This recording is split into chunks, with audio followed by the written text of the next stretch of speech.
This week on Hermitcraft, the community area is complete and there's only one way to celebrate the sheer awesomeness of this achievement.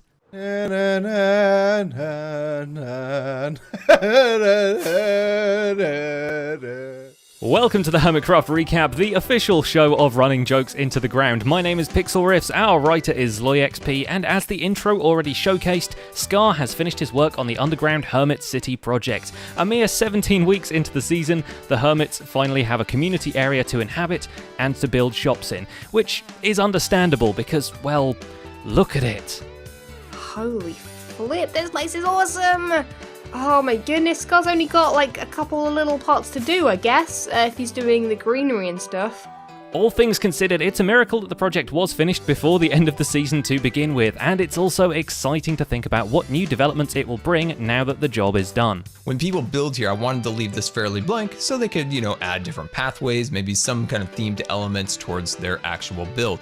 Now, going over the waterfall bridge here, this leads us to 2 additional plots in this area. So these are fairly big. Like I said, these are where Hermit has a really cool idea that's on a large scale. They can take these plots right here. Never forget the big dig.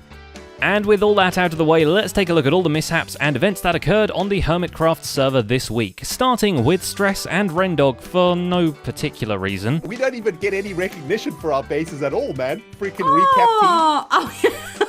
Hang on, I wasn't mentioned either. Our bases are the best in our minds. Coming back to the server this week, Stress Monster finds that her flying supplies have pretty much run out, so for a quick refill she visits Ren to get the paper and Iskall for the gunpowder, and while she's at it, sorta kinda tours their bases. Renskull, it gives you wings. Now rocket-powered Stress is ready to take on her nemesis, on-camera Redstone, also inventory management. Soon enough, her spawner-based mob grinder gets an upgrade so it can recognize the garbage items and throw them out of the system. Now, if only she programmed it to also recycle, we would live in a much better future. Ren has a particular success with the ladies, it seems, because we also see him joining IFALSESYMMETRY for a friendly run of Aber caving.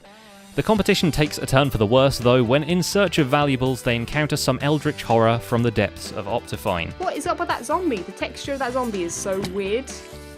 Yeah, is it the villager zombie? No, it's like bugged out. Like he has no face. False moves on to have a go at the custom Hermit-themed achievements, avoiding the ones themed around Tinfoil Chef for some reason. You have to dig up a lot of obsidian. I'm not sure what the number is. I want to say like 1,000 or something crazy, and like 100 diamonds or something ridiculous. This week TFC mines neither obsidian nor diamonds, but he does get his starter cabin rebuilt into something more substantial and works inside the fort walls, adding a walkway and some relaxing water features. More aquatic relaxation is available at XBcrafted's Woodland Mansion after he carves out an underground grotto, like a weird subterranean Santa Claus. He also remodels the prison inside of the Woodland Mansion to seal in the most evil beings known to the server. Well, I mean, can you see what's... Yeah. I like that. Volunteers. Right. Yes. Unfortunately, TANGOTEK doesn't want to become a permanent guest, but he does agree to catch a few witches for XB, so I guess that'll have to do. Over at his base, Tango props up his villager breeder so a zombie will now stare the babies down until they get on the conveyor, and conjures up a contraption to help him sort those villagers out. The button that makes them go into the holding cells to forever be his prisoner makes a happy noise when you press it. If they are good, that track twists and they go up the elevator and they should go all the way up into the first stall. The decoration of the base goes surprisingly well too, so in a couple of time lapses the structure is crowned with a toxic vortex of green tectoplasm fumes, complete with a Sims 3 gem that serves as a nether portal room in the middle. BOO has also been wrangling his testificates this week as he finally gets them to breed, which is the perfect time for him to give us all that talk we've been dreading. Well, when 2 people love each other, they can create life. And my town that I have made, the people that I have created life together multiple times. And they don't look to be stopping anytime soon. He decides to mock the miracle of life by putting a squid head on it. Got him! Hey, look at it. Look at me. Don't be embarrassed. Look at me. I want to have a good laugh. Suddenly we have even more TED Talks when CUBFAN sees a red block and he wants to paint it black. We get a total eclipse of the hub as he goes into explaining the upcoming solar eclipse with actual props and sciencey footage. The result is an episode of CUBFAN the Science Man. Basically a situation which occurs roughly once every 2 years somewhere on the Earth, where the moon passes in between the Earth and the Sun. Obviously needing more space, Cub meets up with Wells and visits his Enderman farm, as well as doing a short tour of Wells's castle. The other castle on the server, namely Castle Ravenloft, is actually looking pretty imposing these days. The castle walls are doing such a good job defending the insides that Joe can't ender pearl over them anymore and has to install a drawbridge just so he can get in or out.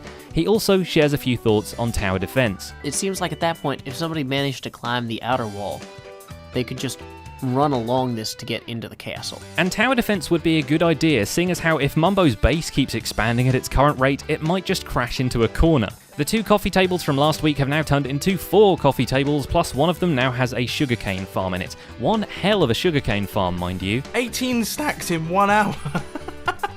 Fortunately, he recently picked up a memory training course, so he finally remembers to add those spoon moments to the counter. And score some new ones, of course. On top of that, he remembers to visit Iskall and have a quick chat about that bender competition. 11,852 votes for me. Very good. You've pretty broken good. into five figures there. There was something else we should have reported on about Iskall, but I can't put my finger on it.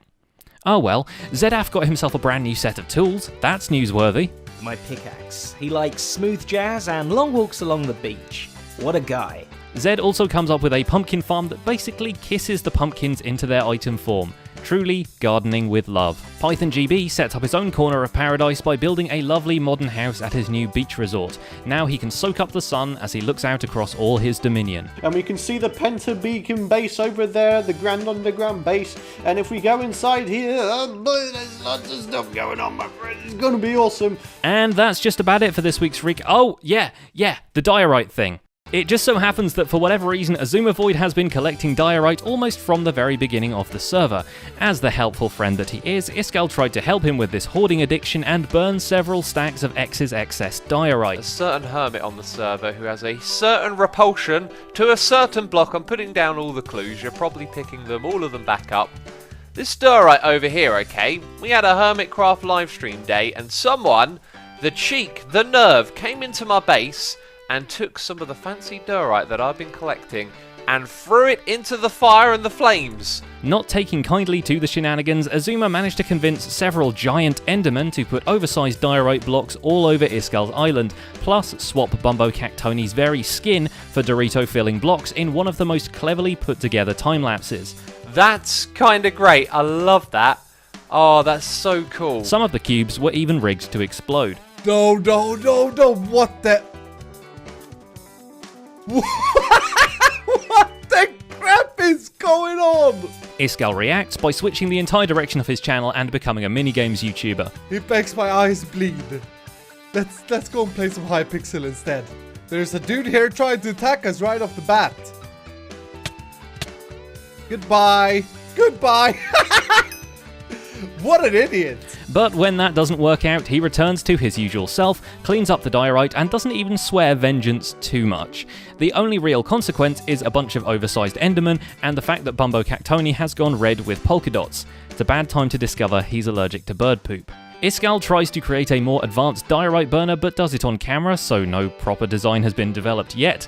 And in the meantime, he works some more on the mechanics of his gold farm, even building a cloud in the overworld to house the portal to it, which turned out pretty great for something that started out as a wet cotton ball. Yep. This is the worst thing I've ever been. And that's just about it for this week's recap. Our writer is LoyXP and my name is Pixel Riffs. This week I built one of my favourite things I've ever built and I'd really appreciate you checking it out in the end cards. Don't forget to leave a like while you're still here, subscribe so you won't miss future episodes of the recap, and share this video with the Hermitcraft fans in your life. Thanks for watching, and we'll see you next week.